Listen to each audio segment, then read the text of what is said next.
I'm Anna, and here's the straight scoop about how it all started.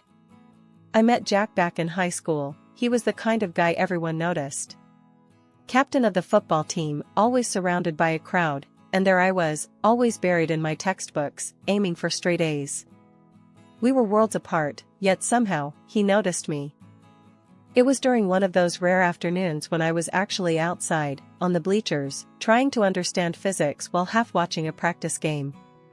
He came over, sweaty and grinning, and plopped down next to me. "Hey, genius, help me out here. If I throw a football in a perfect parabola, will it impress you enough to come to the spring dance with me?" He joked, or at least I thought he was joking. I remember looking at him, the sun forming a halo around his messy hair, and laughing despite myself. "Impress me with your grades, not your throws, and we'll talk." From then on, Jack made it his mission to impress me, and impress me he did. He started showing up with his homework done, asking for study tips instead of flirting. Well, there was still flirting, but less obvious, you know? By the time the dance rolled around, I said yes, more out of curiosity than anything. We dated through the rest of high school. It wasn't always smooth, but we stuck it out, went to the same college. I majored in education, and he struggled to find his path, bouncing from one major to another. I was buried in books, and he was, as usual, the life of every party. Somehow, we made it work. He'd drag me out to parties, and I'd make him hit the books. We balanced each other out, or so I thought. After college, Jack proposed at our graduation party. It was loud, messy, totally him. He didn't get down on one knee, nothing that cliché. He just leaned over during the loud cheers, his breath smelling of beer, and yelled over the noise, "Marry me, Anna. I'm serious." It was so Jack, so spontaneous. I laughed, the sound lost in the chaos, and shouted back, "Yes, why the hell not?" We got married in a small ceremony. Only family and a few close friends. Jack looked serious for once, his eyes telling me this was the real deal. We were young, in love, and ready to take on the world. A year later, Emily came into our lives, turning our world upside down in the best way possible. She was a tiny bundle of energy, always giggling, with Jack's eyes and my stubborn chin. Life became a series of nappies, baby giggles, and trying to catch a good night's sleep.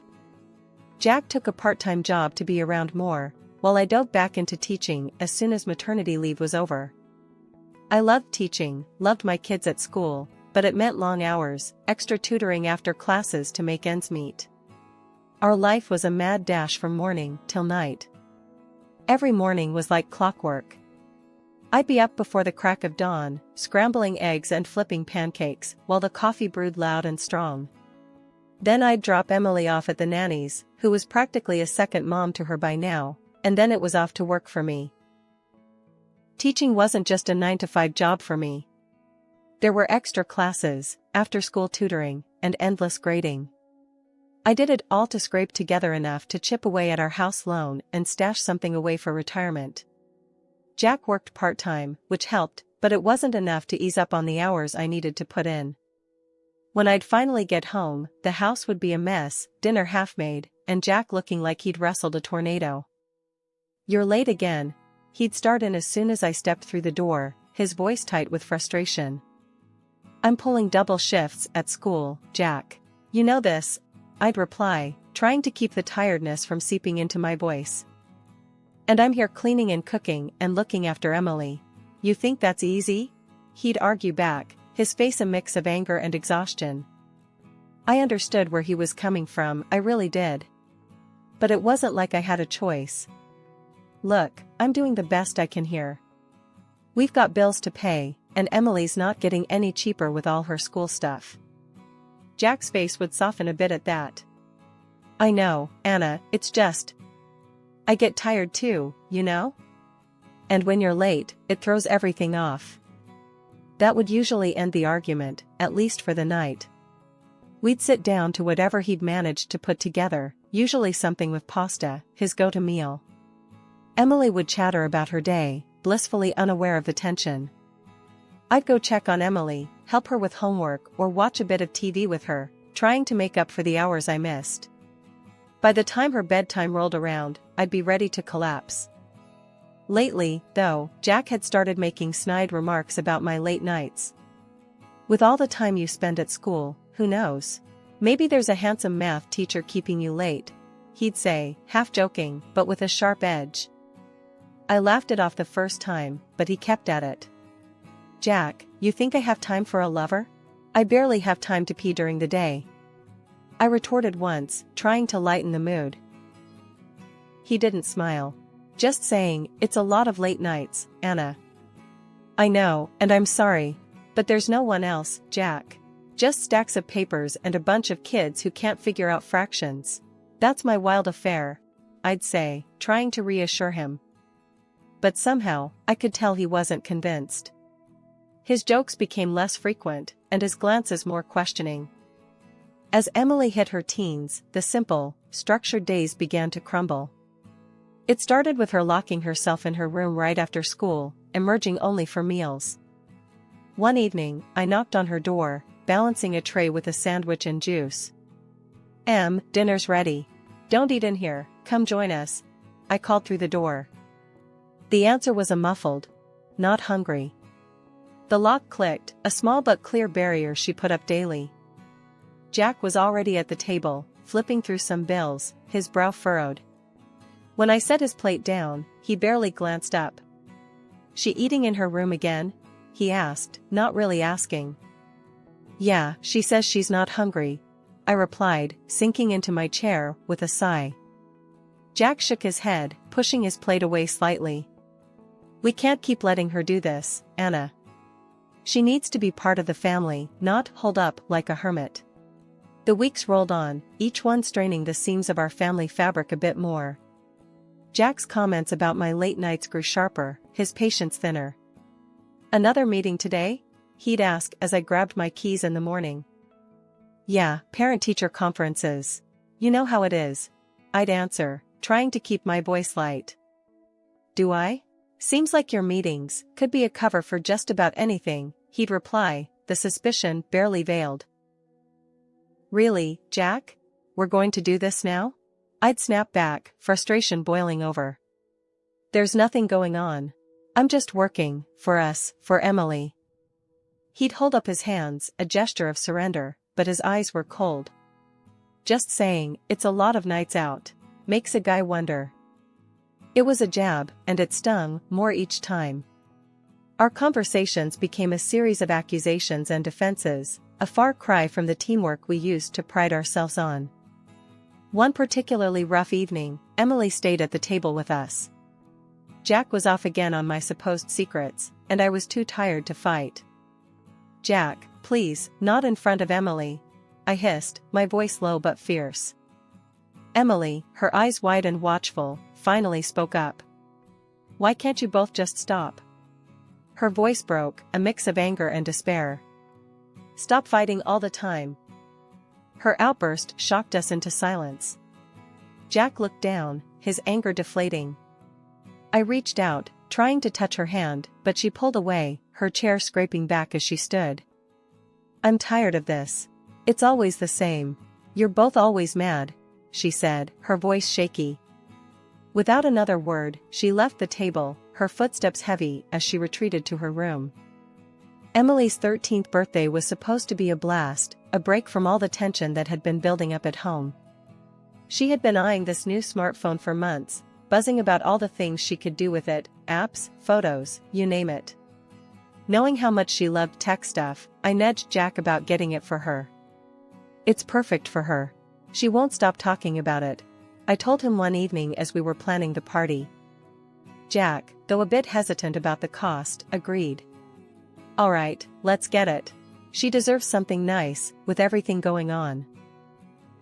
We planned an outdoor party, nothing too fancy, but I made sure everything was beautifully set up, balloons, streamers, and a piñata filled with all sorts of goodies. Emily's friends and their parents came over, and for a while, it felt like the old days, laughter filling our backyard. The highlight, of course, was the gift opening. Emily tore through the wrapping paper, her face lighting up when she saw the smartphone. Oh my gosh, thank you, thank you. She was practically bouncing with joy, showing it off to her friends. But the happiness didn't last long. About half an hour later, she came up to me, her face stormy. I don't want this, she said abruptly, pushing the phone into my hands. I was confused. What? You've wanted this for months. What's wrong? Before I could get another word in, she grabbed the phone back and threw it against the wall. The screen shattered with a sickening crack, and the room went silent. Everyone was staring, and I felt my face heat up with embarrassment. Emily, what on earth are you doing? I snapped, my voice louder than I intended. Your father spent a lot of money on that. It was expensive, and you begged for it. She didn't respond, just glared at me with tears brimming in her eyes, then turned and stormed off to her room, slamming the door behind her. The party broke up awkwardly after that. I apologized to the guests, trying to smooth things over, but the festive mood was ruined. I'm so sorry about all this, I told them, my voice shaking a bit. I don't know what got into her. When the last guest left, I tried talking to Emily, knocking softly on her locked door. Honey, please, can we talk about what happened? I don't understand why you did that. There was no answer, just the heavy silence that had fallen over the house. Jack put a hand on my shoulder. Let her cool down. We'll sort it out later. The morning after Emily's outburst, the house was eerily quiet. Jack left early for work, a tense goodbye hanging between us. I needed to understand what happened, so I waited for Emily to come down for breakfast. Can we talk about yesterday? I asked gently as she picked at her toast. She sighed, setting down her knife. Mom, I found something on the phone right after I turned it on. There was a spy app installed. My stomach turned. A spy app? How did you find that? Emily rolled her eyes, a flash of her old self. Mom, I know my way around tech, remember? I checked the system apps and found one that didn't belong. It lets someone listen in and track where I am. I felt a chill run down my spine. Did you check other phones, at home? Yes, last night. Yours had the same app. Dad's didn't. The room seemed to spin. He put spy apps on our phones? Why would he? He's been acting weird, Mom. Like he doesn't trust us, Emily said, her voice trembling slightly. I was reeling from the betrayal. I need to handle this carefully, I muttered more to myself than to Emily. Let's keep quiet about this for now. I spent the day distracted, anger boiling inside me. As soon as I could, I took my phone to a service center. The tech there confirmed the worst. Yes, ma'am, this is definitely spyware.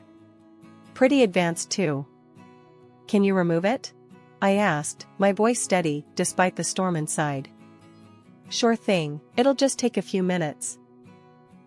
As I waited, I thought about all the late nights, the strange questions from Jack about my whereabouts, his unfounded accusations.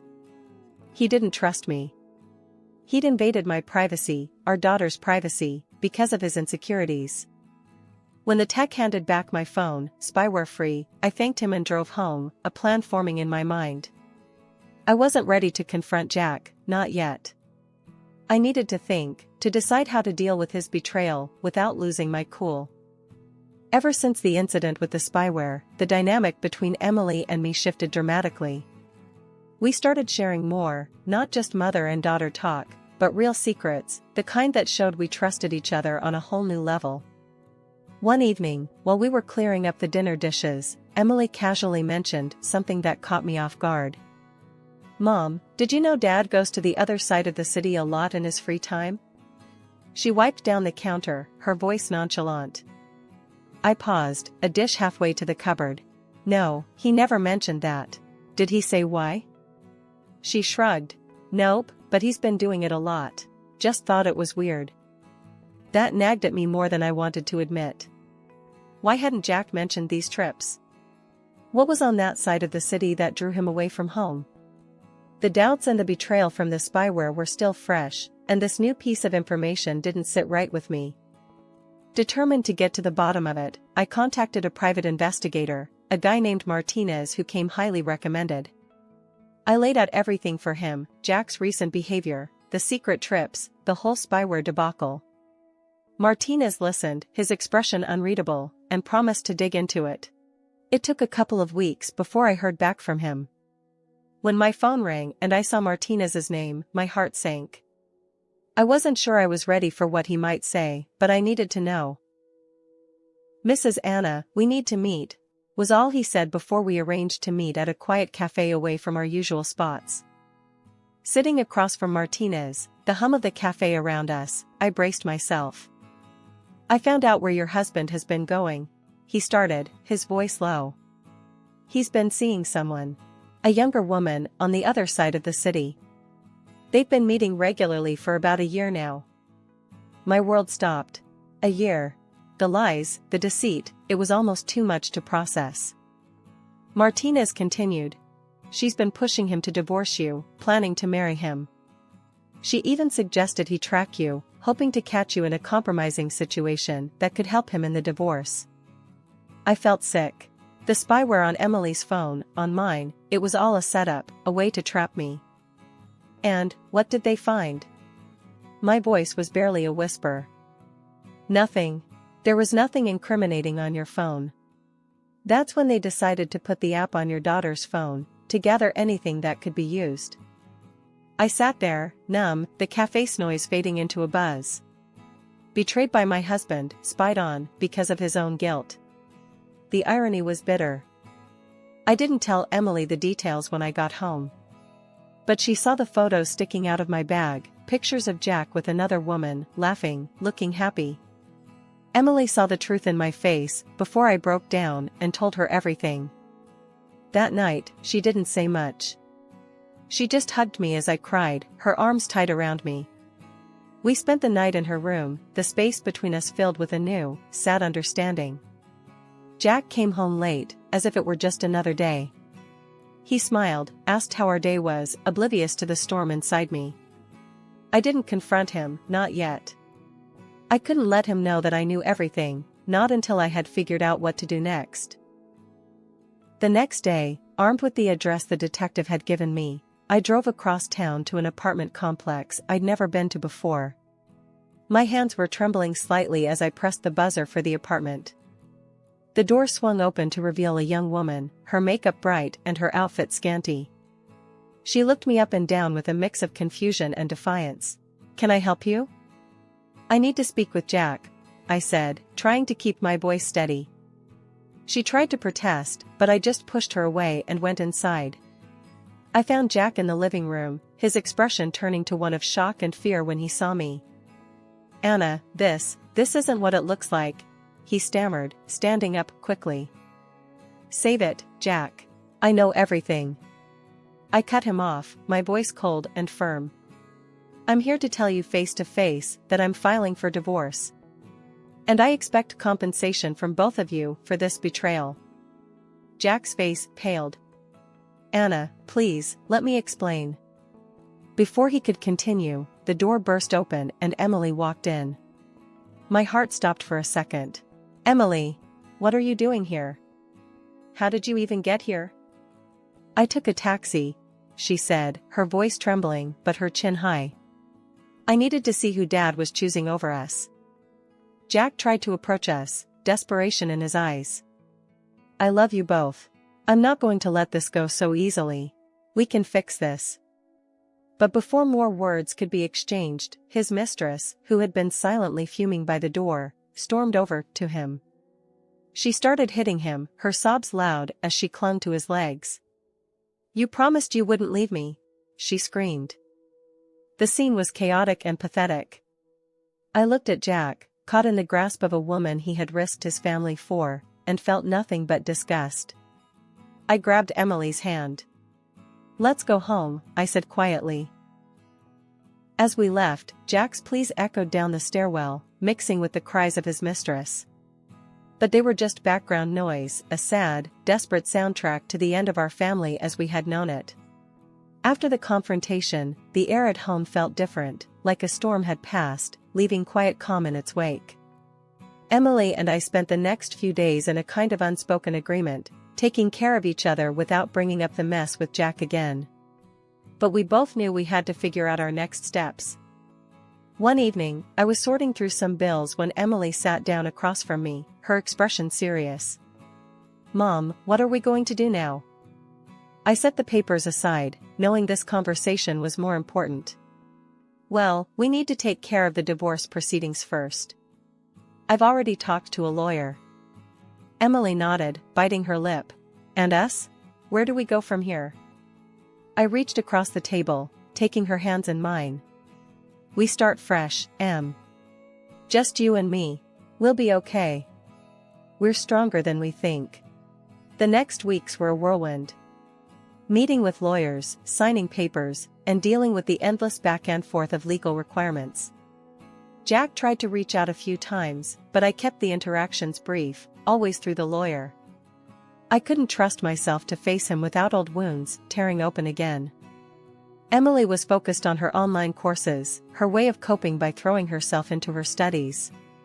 "Mom, can you help me with this application? I'm trying to enroll in a more advanced tech program."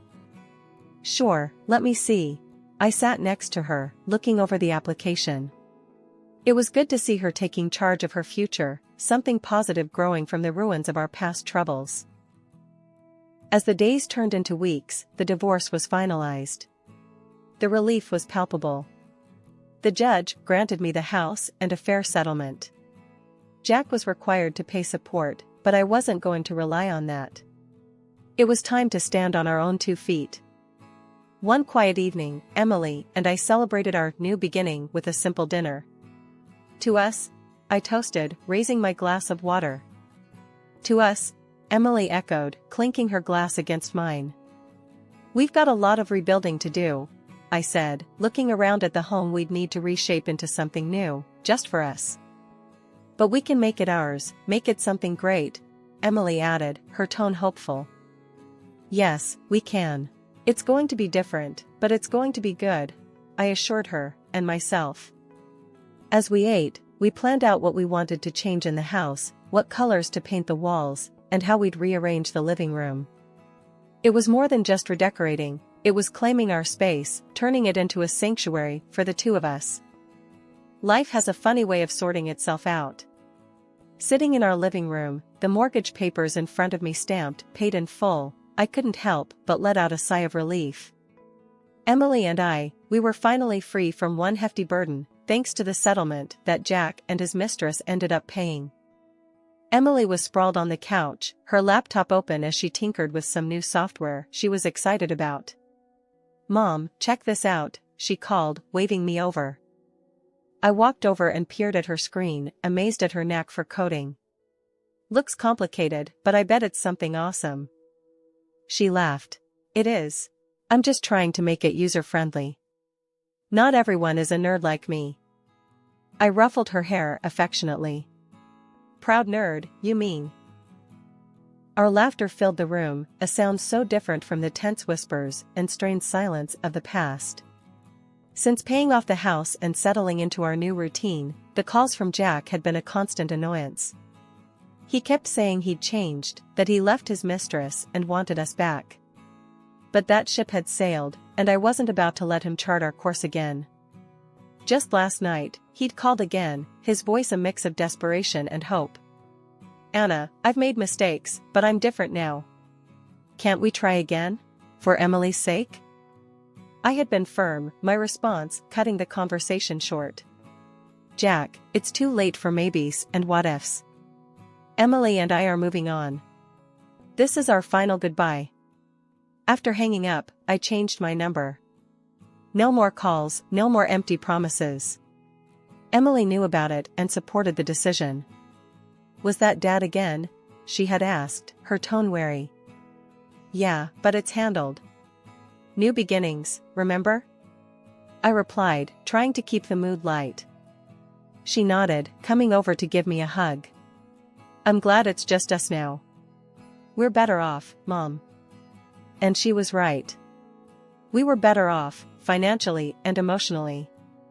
I enrolled in a few online courses to enhance my teaching credentials, and Emily was diving deeper into her tech projects.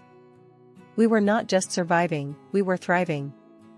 Sometimes, late at night, I'd sit on the porch, sipping tea, and reflect on everything that had happened.